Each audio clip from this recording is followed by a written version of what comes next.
Awesome. Well, I'm happy to hear that some grants are coming through for everybody. Some fundraisers have been successful. Some new donors are coming in. Can't complain. Can't complain. Um, okay, today I am stoked to just dive into partnerships and sponsorships, and I am going to kind of deliver something to y'all, learn you something, but in a new way.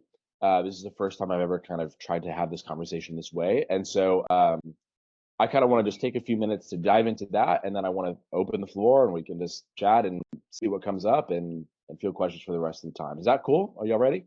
Absolutely. Amazing. One thing I did want to say before we start off is there's a couple other people who said they were going to be here. I don't know where they're at, but Haley specifically, I don't want to say too much, but she's having some pretty serious health issues. So if y'all just send up a prayer or send her best wishes. Haley's been an OG part of the community and always has such good and beautiful energy. I would love to see her be well. So thanks for that. Absolutely. Cool. There's a couple expectations I want to set as we get into this. One is that, like I said, this is sort of a rough draft. My first time teaching the material in this way. So y'all are my guinea pigs. So please be proactive with questions as we're going along. Pop them in the chat or use the little raise hand or just unmute and shout it out. And that's going to help me clarify things right away. So that's going to help me as much as it's going to help you. The second thing that my intention is like a lot of information out there on partnerships and sponsorships, it makes it seem like that is a huge grand thing and it can be very overwhelming. It seems like a whole separate project or area of fundraising. And that's just not true. And so my goal is to make this as simple and honestly as basic as possible. So what feels like a skill or a gift that some people have and some people don't, we want to turn it into it's just a couple steps of a process that you follow, put in enough reps, boom, you've got sponsors. Right. That does mean that a lot of the granular details are going to be left out, but we'll have time to talk about specific applications today, going forward, obviously in Slack and all our future calls. So a successful outcome for me would just be to deliver the framework to y'all.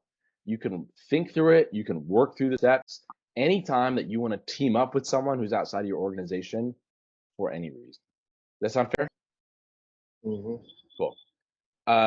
If you've never secured partnerships before, if you have, but they felt kind of random, if you have had some success, but it's been like a lot of work and you want to grow to the next level and you need a more efficient, less exhausting process, you're really going to benefit from having a systematic and a predictable process for securing partners and sponsors. So let's dive into it if y'all are ready. Cool. Awesome. I want to open up by saying a lot of us don't realize the potential that there are in sponsorships and partnerships. One reason I love business in general, for-profit, nonprofit, is you can be creative with basically anything. There's never just one set way to do things. And partners unlock a huge avenue of creative solutions to anything you might be wanting to do or struggling with. So the thing a lot of people think about, of course, is corporate sponsorships for events, or if you have a special project. They can be financial sponsorships, or they can be in-kind support. Sponsorships from corporations can also look like cause marketing or profit sharing. So maybe a certain percentage of an event that a business has or a product that they sell, it's strategically aligned with you, and that it's a kickback you get for your mission. Aaron, this might be your favorite. People can recruit volunteers through employee engagement programs. You know, lots of corporations and companies want their employees to be engaged. They encourage to varying extent, that their employees go out and volunteer with a nonprofit. If your nonprofit has the infrastructure for it, boom, that's a type of corporate sponsorship you can have. And also joint ventures. If you're ever researching something, there's a couple of examples we can get if you're curious, but if you're researching something or you're developing something, especially a product, Bill, what's up? Welcome. A joint venture with a corporate sponsor it can be very beneficial.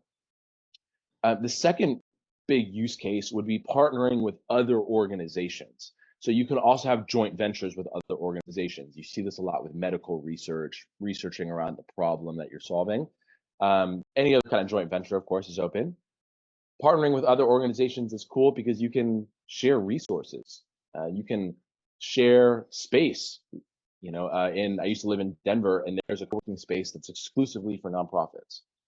And I know, Denver's not the only place. You can share space if you're going to a conference together. Go with your, conference besties and share, the hotel or booths at booths at the conference. Also, if you're organizing your own event, there's some upfront costs you need to put that on. Partners can help offset some of those costs.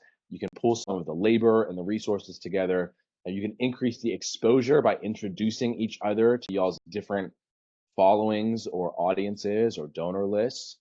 And joint marketing is also something that we see a lot with other organizations. If you have a similar or aligned mission or complementary mission, go live on each other's Instagrams or swap some things on LinkedIn, or, sky's the limit here. But corporate sponsorships are one, partnering with other organizations are two. The third big thing I would say, and this could kind of fit into either one, this is maybe two and a half, but you can really enhance and streamline your impact through partnering with different vendors. So Adrian, for instance, at Preservation Rocky Mount, when they come into possession of a historic property, they need people with very specialized skills to come in and do that work. And so they have a Rolodex of people that they call with those skills. I had another example in my head. Oh, Bill Becca, when you are sending packages to caregivers, it's not Bill and Becca over there assembling every little thing and putting the plastic wrap on it and sending it out to the mail. They're almost outsourcing part of that, different part of the supply chain. You can think about it. So you can really enhance or streamline, automate different parts of your impact through different vendors. So sponsorships, partnerships with other orgs, and I would say with vendors, like 2.5. Does that make sense? Does that resonate with y'all? Cool. Have you all had success with any of those three things in the past? Just curious. I would say we started having success with it. I think initially I thought of partnerships only like they're donating from their company. I definitely had a very minimal view of partnerships when we started CSN. Yeah. But that just didn't happen, and all these other great things happened instead. So and then I learned that the hard way. As the organization grew, it kind of became a necessity. Like you mentioned, the care packages. Yeah. It's like, okay, we have almost 20 caregivers. We can't be doing that every single day, assembling. Like the volume of that becomes too much for us, and so we kind of found a solution with that through our partnership. So exactly. Yeah, it's really cool. Love that. Cool. Okay. Let's get into the meat of things here. I think that in my experience, there are three core problems or challenges that prevent people from securing partnerships. They don't hear back from people, whatever, or there are challenges that arise internally that prevents them from even pursuing or seeking partnerships in the first place. And I want to draw some things out, but my iPad is not connecting here, so we're just going to verbal it and take some good notes. The three things, there's going to be three problems. I'm going to pair a solution to each one of those, and then we'll just kind of go around the wheel and talk about the tactical steps to solve them. So super simple, very, very pragmatic approach here. The first issue is the people. People say, who do I contact? I don't have any connections. I don't know any local business owners. I don't know anyone who can give. First of all, this is literally never true, but it's a valid concern that people just don't know where to look. So that's number one. The second problem would be the process. So, okay, maybe I know who I want to reach, but how do I approach them? How do I actually take them through the process of stranger to supporter, as I always say, or in this case, stranger to sponsor, prospect to partner? Let's get cute with it. And then the third thing would be the purpose. What am I asking for? A question I hear all the time is, what do they get out of it? Maybe I know what I'm asking for, but what is the benefit to them? So we don't always know the purpose of reaching out. And of course, without a strong purpose, we're never going to craft a strong pitch. So I see the three main problems as the people, the process, and the purpose. Now there's a simple, pragmatic solution to all of those. First of all, did those problems resonate with y'all? Have we experienced those problems? Or okay, cool. All three. Amazing, amazing. Let's solve all three. So the first thing is if we have a problem with the people, if we don't know who to contact, the obvious solution is we're going to put together a contact list. So we're going to go from who do I contact, and we're going to put together a tangible list of these are all the people I can contact. And we'll talk about the two main parts of that. If you're having trouble with the process, how do I approach them? What does that look like? Well, we need to have clearly defined outreach strategy. We just need to know what are the steps in the process. We'll go over that as well. A clearly defined series of steps, I should say, with that. And the third thing is that if you're struggling with the purpose, what am I asking for? How do I ask it? What do they get out of it? How do I craft this? What we need to do is come up with a compelling appeal, right? We can ask for something. We can tell a story in a certain way that inspires people to give, that motivates people to give, and tapping into the reasons that corporations want to give or other organizations want to partner with you, etc. So if you're struggling with the people, we have a contact list. If you're struggling with the process, we have an outreach strategy. If you're struggling with the purpose, we're going to be able to craft a compelling appeal. Make sense? Okay, I'm thinking really symmetrical here. So in my mind, this is like a circle. Was like a triangle that turned into a circle. I really wish I could draw this out for you, but however you want to conceive it is up to you. But there's two tactical things for each of these things. To build a contact list, we're going to do 1, 2. To come up with an outreach strategy, we're going to do 1, 2. To craft that compelling appeal, 1, 2. Run through that cycle enough times, put in enough reps, enough volume, boom, you've got partners, you got sponsors. You can measure it every step of the way. So let's start with the contact list. If you're like, I don't know anyone who can give, I don't have great contacts, we need to build a list. And this is really simple. To build a contact list, it comes in two parts. There's people who you know, and there's people who you don't know. And when I say this, something I hear all the time is, I don't know anyone. And that's funny because you're talking to me, so there's one. Sometimes you come to co-founder, there's two, right? We're thinking super, super basic. And the reason I bring that up is because now is not the time. Building a contact list is not the time to judge anybody on your list. It's not the time to be like, well, I know all these people, but none of them can give for these reasons. I don't care. I'll ask you that question later. Right now, I just want you to, I think such a huge, and I've certainly been in this position firsthand, a huge barrier is thinking, oh my God, this is a blank page. My contact list has 0 people on it. And if you can throw 1,000 people on there, and even only a few of them you end up contacting, it's a huge mental hurdle that you're over. So let's start with the people you know. This is going to come in a couple layers, but this is going to start with your immediate network. So what I like to do when I'm building contact lists, or when I was running our content agency for nonprofits, we used to do this for people, but this is the process that we would use. Just brain dump immediately. Who's all the people who come to your mind? Maybe it's not a lot of people. Maybe you know it's some people. Maybe you're very well connected. So who comes to mind in your immediate network? Then the second layer of that would be start to look at your organizational email list. These are people who are super warm, right? Your donor list, of course, but that is going to have crossover with your email list.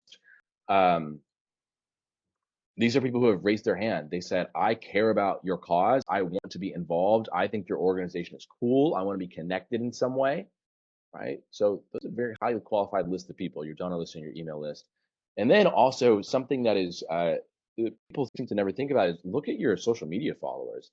On Instagram, Instagram puts the list together for you of all the people who are following you. You do the same thing with Facebook, your Facebook friends or your Facebook people who follow your Facebook page. Anything else you're on as well. So you've got your immediate network, you've got your donor and email list, and you got your social media followers. That alone, if that's all you did, that's going to put some people on your contact list, right? And don't judge them for now. We'll sort the list later. That's going to put a lot of people on the list. Then do it for your personal stuff. So your personal email list, go to Gmail and look at all the people you've ever had a conversation with. You can download your contact list in a CSV file from Gmail. Super simple. You can do it with Outlook too. Look at your personal social media followers. Who follows Badass Heather 666 on Instagram? It's not actually Heather's handle, unless it is, and tell me. But look at all the people who follow you on all your Facebook friends, let people follow you on Instagram. So do that same process, but do it for you personally. And then the third layer would be you can get everyone on your team, everyone on your board to do this.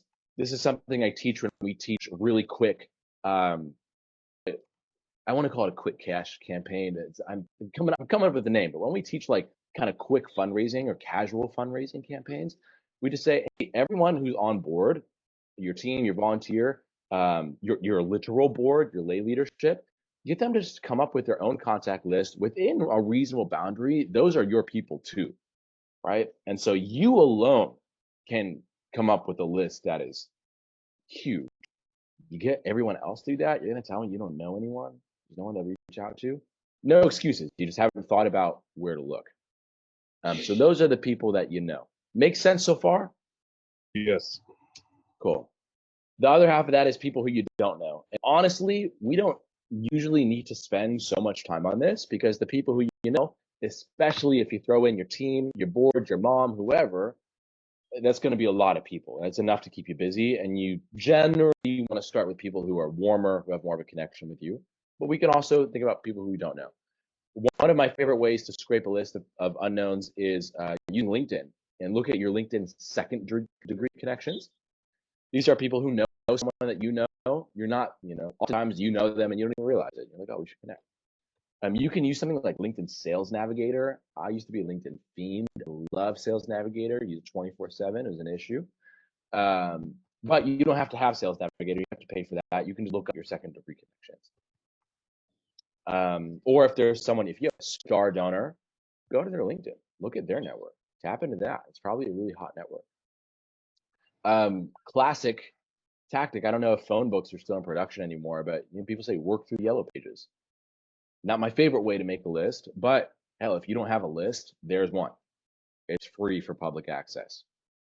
You work through the yellow pages. Other cold lists you can buy. You can buy directories online. You can also hire people on Upwork or Fiverr to put lists together for you. Hey, I want a list of all the businesses with this kind of mission or this kind of product or in this zip code, and pay them a few bucks to get contact information, phone number, email. Send someone $50. You don't have to do a thing. Boom, you got a huge cold list. Also, this is a separate thing. We can run ads to create a cold list. Not my favorite thing when it comes to partnerships and sponsorships, but something you could do. So what I want to impress upon y'all is there's a ton of possibilities. Ira, you have a question? Zach, Chamber of Commerce, is that a pretty good list to put together?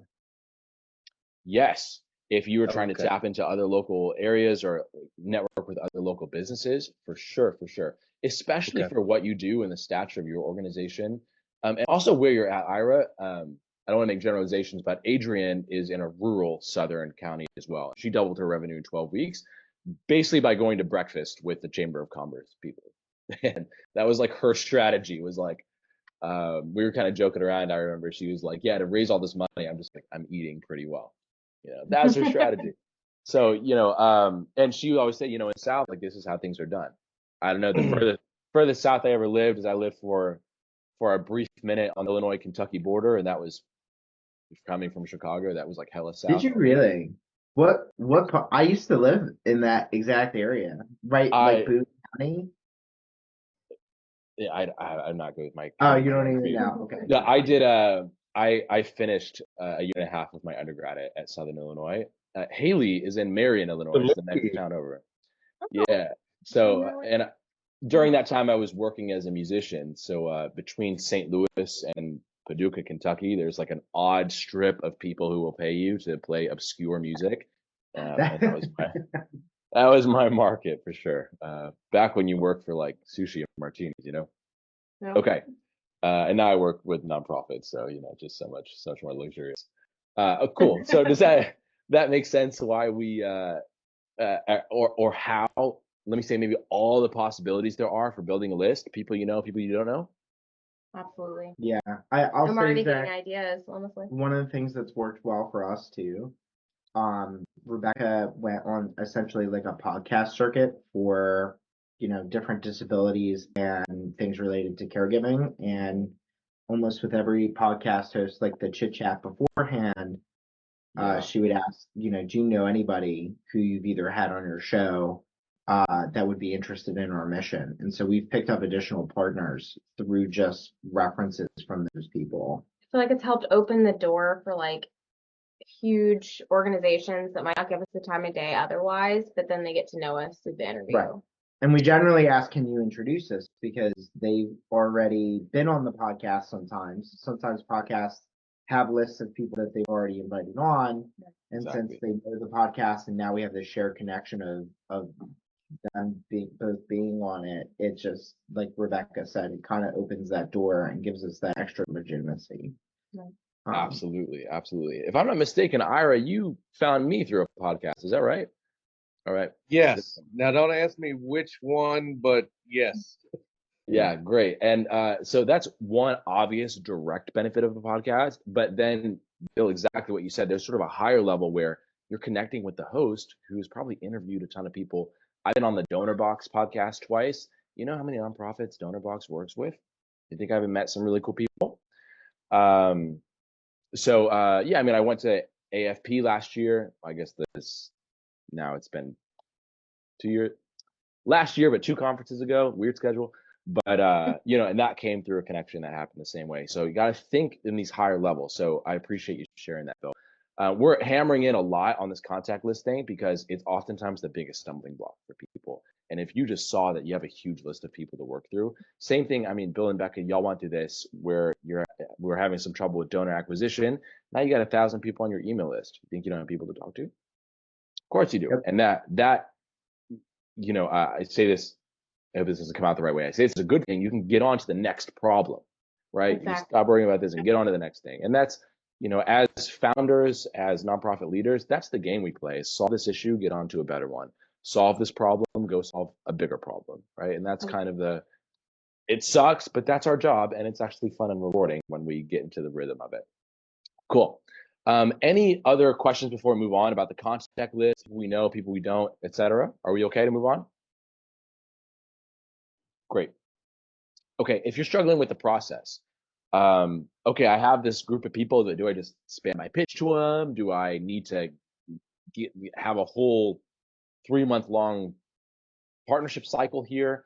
The truth is that anything works if you work it, but I want to kind of break down an outreach strategy for you. One of my favorite sayings in writing is that in any story, there's the beginning, the end, and everything in between. There's outreach strategy the same way. So I want to talk about the 2 things that we really want to focus on are what I would call your openers and then your commitments. You think about this, your calls to action as well. And so anything works if you work it. If you wanted to send people one basic pitch, that's not what I recommend the most, but lots of people do it and it works for lots of people. If you wanted to have a long thing and multiple meetings, you can. But the important thing is you define how am I going to open people and what commitment am I going to ask them for. So openers, I'm going to give you 4 things that I think covers a wide array of situations. One is something that I learned from, it's called the 5-line pitch framework, something I learned from Ramit Sethi. He has this Netflix show now, you might have heard him, but before he was Netflix famous, he actually had done a lot of work in psychology and persuasion and copywriting. And at this point, like 10 years ago or something, I was super fortunate to be able to study with him for several months. And really, that's where I got a lot of my copywriting chops to this day. And I've used this pitch framework over the last 10 years for so many different things and to make so much money or get in the door with people. And so this is my favorite framework. That's why we're starting with it. 5-line pitch. There's going to be the connection. There's going to be the offer or appeal, you can think about it as. There's going to be the benefit. Number 4 is going to be what I would call the temp check. Aaron, you might know this from sales. We got a temp check, temperature check all the time. And 5 would be the call to action. So connection, offer, benefit, temp check, call to action. So you slot anything you want in this template. I probably should have prepared something, but if I'm just going straight off the top of the dome real quick. Hey, XYZ business, I saw you because I drive by your cute little store every morning on my way to the office. I'm writing because I think that you would be a perfect fit to come out and be part of this event that we're throwing. I think that the people that we serve, people are coming, would love being connected with your store in one way or another. The benefit to you is that these are people who might turn into potential customers. You would also be able to align the values with our mission, because I see, certain signs you have in the door, or you're known for this, align it with the mission. 4, very important, the temp check. We can discuss the details later, but I just wanted to see first, is this something you'd be interested in? That's generally the way I temp check. You can temp check in a lot of different ways. I don't want to put the cart before the horse. Is this even something you'd be interested in? And 5 would be, if so, call to action. We're going to circle back to this with the commitments, but if so, would it be okay if I sent you some ideas? If so, would it be cool if we jumped on the phone 15 minutes? If so, would it be cool if you filled out this form and just showed up? Right, whatever you want. But does that framework make sense? Very versatile. Yeah, it sounds it's a really good pitch, Zach. The question I have about the temp check is that essentially just giving them an out so it's not so pushy or sales. So what is the purpose of the temp check? Just to give them that out? You know what I mean? If you want to think about it like that, I don't think that's so much of an issue. In sales a lot, we talk about not triggering sales resistance. And all of you know this because probably if you're like me, every single day, every single hour, there's someone in your inbox you've never heard pitching you about something. And all these pitches look different, and a lot of them look exactly the same, but some of them look different and whatever. And you just kind of resist that. This could potentially be something I could really use. I might actually love what they're offering me, but I just see I'm getting pitched, my wall goes up. Boom. So if we temp check, we want to do this in our major gifts meeting. We want to do this. I mean, a temp check is something that we use a lot when it comes to persuasion, when it comes just to moving relationships forward. We want to be a little hands off. Hey, I'm not pitching you right away. I just want to know, I thought you'd be a good fit. Do you think so too? Hey, if not, no worries. I won't send you another, but if you're interested, cool, then let's take the next step. And that's the other part of a temp check, is you're getting them to lean in and commit to the next thing. Hey, I don't even know if you'd be interested in this, but if you are, I can send you some ideas. And they respond, oh yes, I would be interested in this. I would like the next step, right? You're getting them to kind of micro commitments here. Oftentimes we think about, and we'll talk about this in a second, we think about commitments as money in the bank. Commitment is donate. Actually, anytime we have a relationship, we're constantly working on a series of commitments.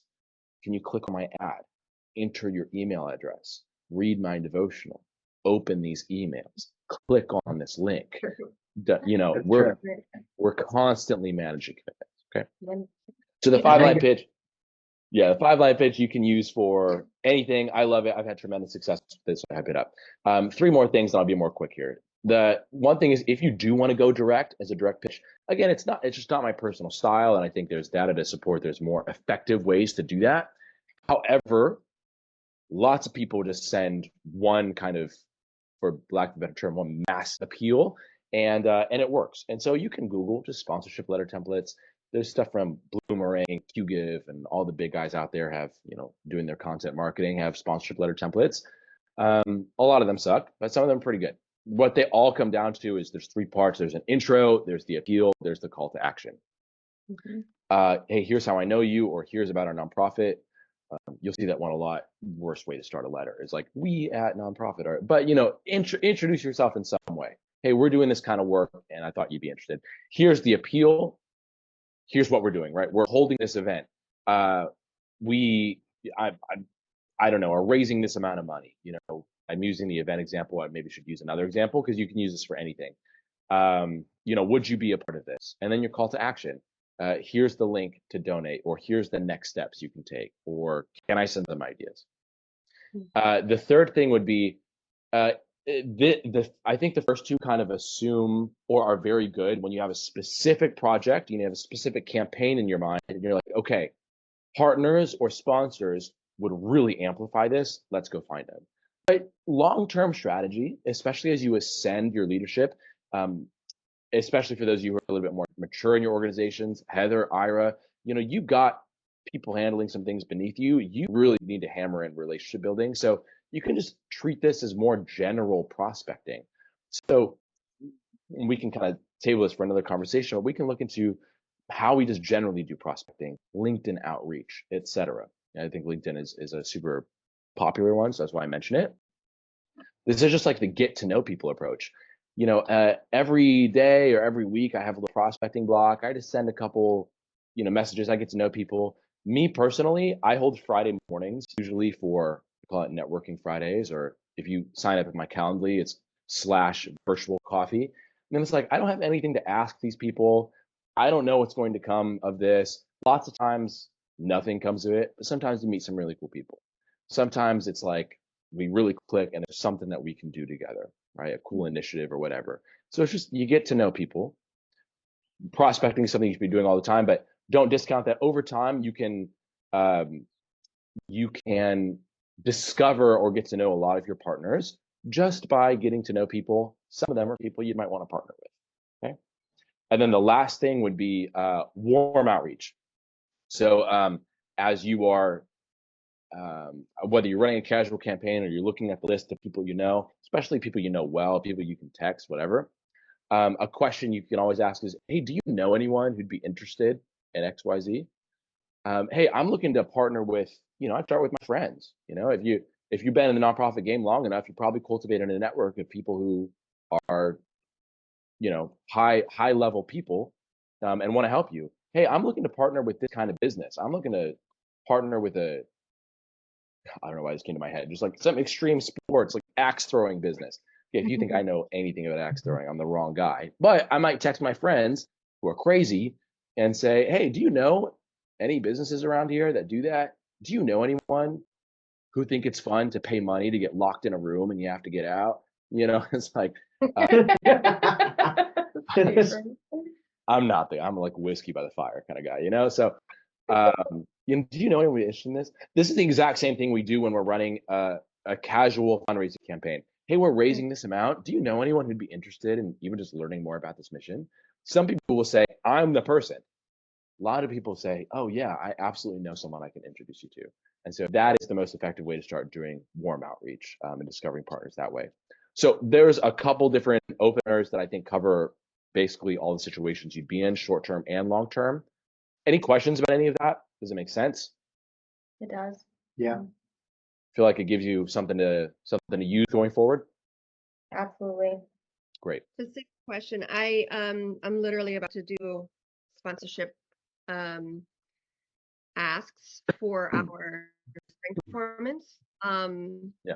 With the people who have sponsored in past years, do I still do this 5-line pitch framework with the temp check, or do I just say you've supported us so generously in the past, here's this year's sponsorship packet within, include the prices and everything?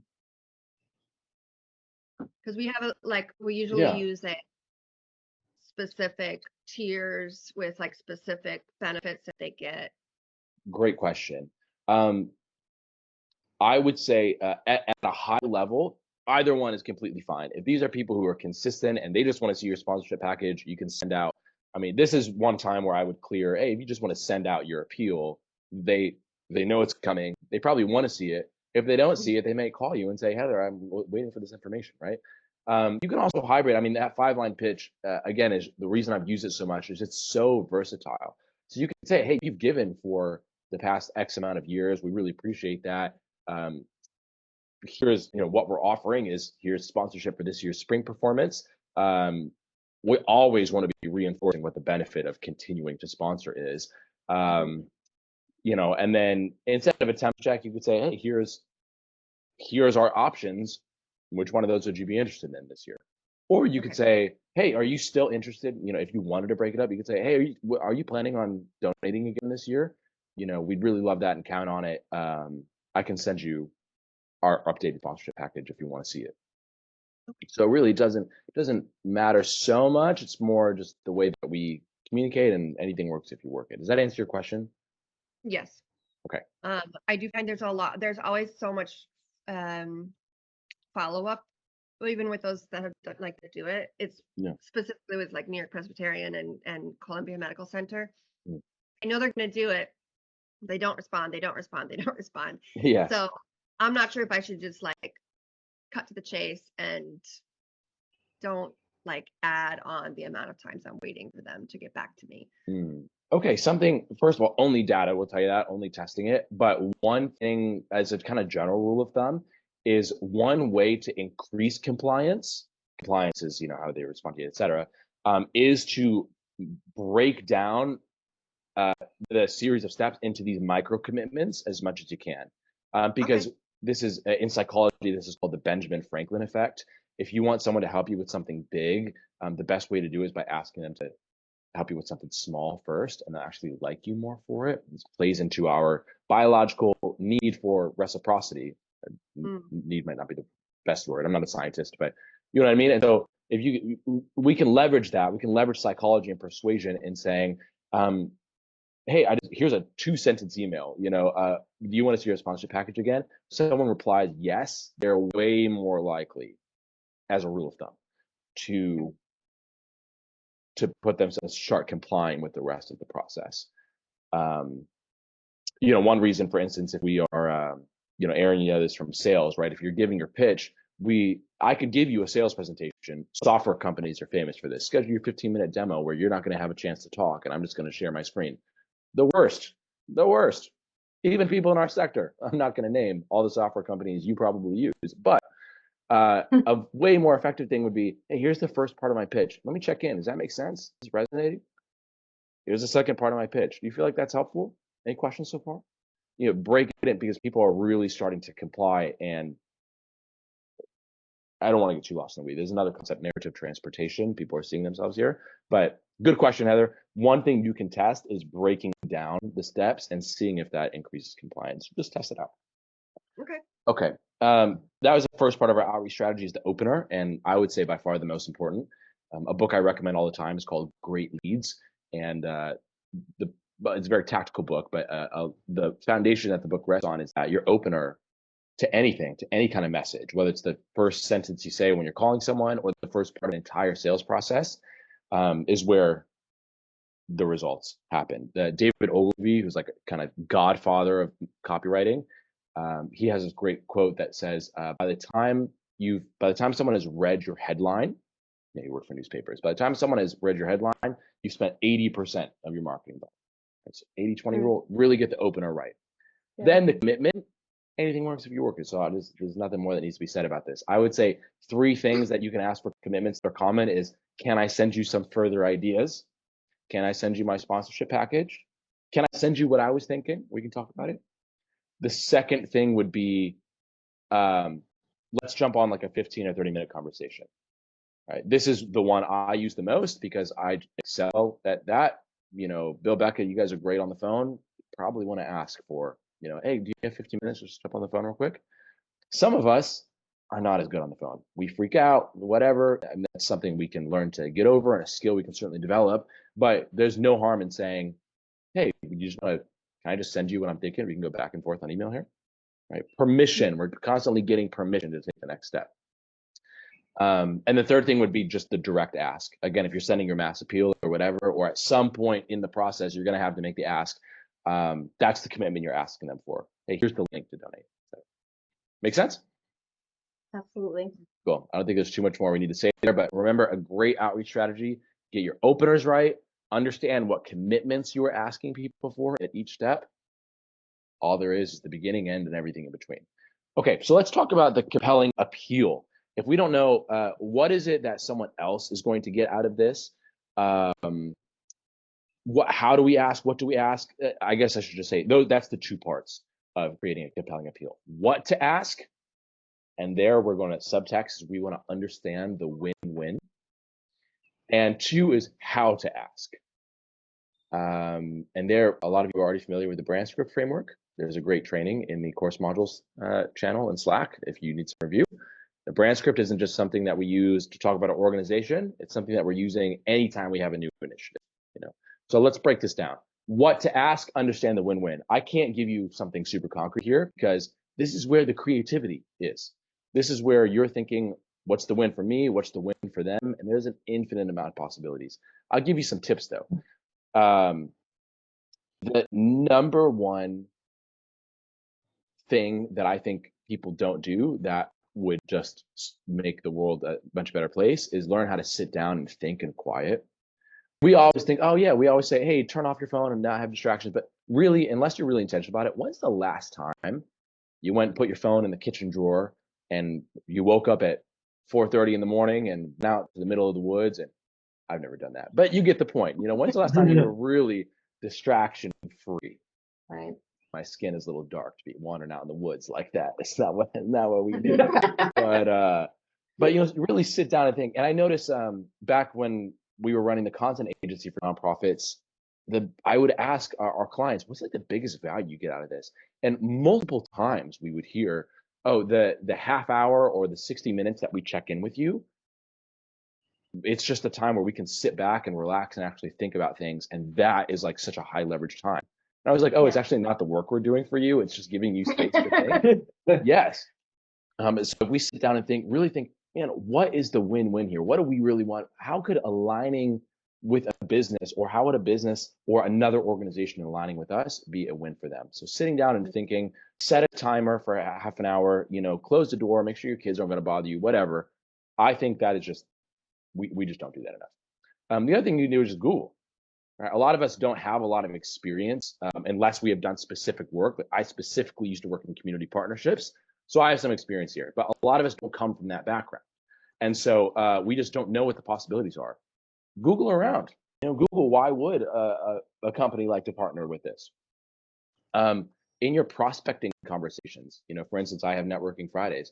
A lot of these don't have to have a specific outcome. Don't believe like the corporate internalized capitalism of constantly needing an expected outcome.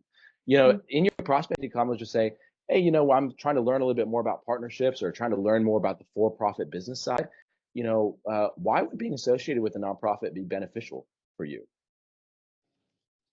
Same thing if you're talking to, why it's so important to have a community. Talk to other people here in this community, join other masterminds or nonprofit groups, or go to the nonprofit meetups in your area. Whether you're in New York, there's a million. I used to go to ComNet, the communications network. It's at Bagel Tuesdays. Anyone's welcome, and show up and just be like, hey, like what, these organizations are thriving on partnerships. What do those businesses find valuable about partnering with you? I'm just trying to learn, right? So just go out and learn. Also think about, how would partnering with another organization, how would them partnering with us help them accomplish their mission? How would a business partnering with us help them accomplish their business objectives? Strategic philanthropy, maybe it's increased sales, whatever any business owner who's been around for a while can immediately tell you what their immediate concern is. I'm going to say, hey, is there any way that a partnership with us could kind of help alleviate that? Right? Sit down and think, Google around, talk. We just need to understand the possibilities. The reason most of us don't know what to ask for is we just don't know what we could even ask for. So that's the major thing to get over. Does that make sense? Yes. Cool. The second thing is how to ask. Run it through your brand script. The thing is that it's not just like formulating a brand script that we send to people, because we can send, we just went over all the openers and stuff like that. The reason that I say write out a brand script for everything is because it forces you to have clarity. It forces you to understand, why is what we're doing so important? A lot of you probably had the experience, we go through the brand script training or you work with me on it and you're like, wow, like I didn't realize the work what you're doing was so important. I didn't realize there's so much at stake, right? This really matters, right? We started the organization. We don't even realize that. So it forces you to get clear on why this is important. What is it at stake? What's the consequences if this doesn't happen? What are the benefits to you, the person on the other side, to the people who are going to come out to your event, to society at large who are going to be impacted by this initiative? It forces you to have clarity over that. And so when you have that clarity, how to ask is, I don't need to tell you how to formulate your words. You have all the concepts, just speak from the heart, and I promise you're gold. So that's what to ask and how to ask. I know that was a little quick, but that's, I think, less concrete. Just, I think, simple things. Do we have any questions about that? Anything I can clarify? No, I think that's really clear. Cool. I took a lot of notes. Awesome. There's a kind of one way I want to wrap up, if y'all can hang on for just a couple minutes. I just want to recap. We've got, if you're struggling with the people, the process, the purpose, we've got build a contact list, define an outreach strategy, craft a compelling appeal. And now we know how to do that. We have people we know, people we don't. In our outreach, we have our openers and our commitments. And then there's the last thing for our appeal, we have what to ask and how to ask. There's some notes here, just kind of quick fire things that make this work. So maybe 5 or 6 things here I'll just kind of note down. One is that anything works if you work it. You hear me say that all the time. We obsess over tactics, but it's not the tactical thing that gets you the result. Anything works if you work it. You just got to decide, got to commit. In our sector, we have an issue committing. So if you can do that, you're going to be ahead of everyone still struggling with that. Anything works if you work it. The second thing is, as you know, if you want to ensure success and improvement over time, measure and evaluate, track your inputs and outputs. How many letters am I sending? How many people are responding? What is the amount they're giving? And you can use that data over time for some good insights. Third thing is, remember that in your organization in general, volume solves a lot of problems, right? Directly or indirectly. So what I want you to do is think in hundreds. Some people are lucky if they send 10 sponsorship letters a year. What if you sent 10 a week? You think you just that alone, if I had to put my money on who's going to be more successful partnerships, someone who says 10 a year, 10 a month, or 10 a week, probably the person who sends more. Volume is just going to make up for a lot of that stuff. Number 4 is, as Harry mentioned, the fortune is in the follow-up. So super important to have some way to, we call this pipeline management, some way to track whether it's a Trello board or something, an Airtable. I like those because it's very visual. You can just move cards over to say, hey, these are the people I've contacted. These are the people who have replied. And these are the people who I'm having the conversation with. These are the people who the meeting is scheduled with. These are the people who want to give, but they got to talk to their accountant real quick or whatever. You got to manage each part in the process. Trello is free. Airtable is free. If you're a nerd and want to use Notion, there's a free version of that. Pipeline management is so important. You cannot keep this in your head. You will drown, and you will let a lot of opportunities slip through your fingers. And the last thing I would say is just relationship building. You can look up a great podcast I had with my dear friend Marianne Dersh on the Influential Nonprofit podcast. And the topic of our podcast was how marketing, fundraising, securing partnerships and sponsorships, it's just relationship building. How you do with any other person at any other time in history. Prospecting specifically, I always give this analogy, is like wandering around. You are just wandering around, getting to know people, finding the ones who you vibe with, who are aligned with your mission and values, and saying, hey, come along on the journey with me. Mm-hmm. Same thing with partners, right? We're just wandering around, getting to know people. Hey, you've got some sort of alignment here with your org, with your business. Come along for the ride. So those are all, keep those tips in mind. That's what makes the framework work. Moving forward, and I've got someone else in the waiting room here. I got to jump to a potential student here, but think of one way that a potential partnership or sponsorship with a business or with another organization could help your nonprofit level up. With whatever you're working on right now, what's one way that a partner would just really accelerate this or really make this easier?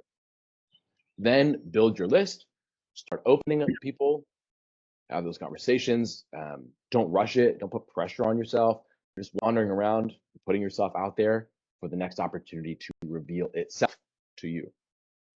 Something that a lot of people do is called the 5 daily opens, or in sales, Aaron, a lot of times we have what's called the golden hour before your calls start or whatever. And you just prioritize, hey, I'm just going to open 5 people. I'm going to send 5 emails today. And then in this prospecting block, in this 30, 60 minutes that I have every day, or in this time, I'm just going to prioritize moving these relationships forward. And a lot of them aren't going to go anywhere. A lot of them will. So all of that together is going to be a fantastic system for getting you prospects and sponsors. I promise you, you just follow that system enough, you're going to land some good stuff. Okay. Any lasting questions, takeaways, things we've learned here? It's like I have my work cut out for me. I'm excited. I have a potential partner that I've been waiting to reach out to till after this, so now I feel way more prepared Love it. Actually 2 in mind. That would be huge for us. So just gonna go put it all into practice. Awesome. Keep you posted. Heather, Ira, Aaron, y'all feel more, do you feel like you have gained something in the last hour that you didn't have before you came? Thought it was great because coming from the sales side, sometimes it's hard for me to figure out how it's not exactly the same in fundraising. A lot of the principles are there, but for instance, instead of focusing on pain points, it's not focusing on the pain points, it's trying to focusing more on what is the benefit of this partnership going to do for them. So it's the pleasure points instead of the pain points. So, those are some of the struggles that I have coming from the sales side, just how I can sort of switch it. I know a lot of the principles that you're talking about, but just honing it for fundraising. Absolutely. I know exactly how you feel. We're always looking for, whether it's sales, fundraising, partnership, we're looking for alignment. Hey, here's something that you're thinking. Here's something I'm thinking. They're connected. In sales, you have a problem, you have a pain, I have a solution. Let's connect, right? In fundraising, or for you specifically, Aaron, you have an employee engagement program. We have opportunities for volunteers. Let's connect. Perfect. Right. Yeah. Looking for alignment. Cool. Heather, you feeling all right as well? You feeling prepared? Yeah, it's such great timing. Like I said, I'm working on this sponsorship asks. I'm nervous and stressed because I wanted to do it a month ago. And that's another reason why, maybe I should have gone with my gut with the fundraising event, because I put a lot of time into that I could have been putting into this sponsorship stuff. Do you think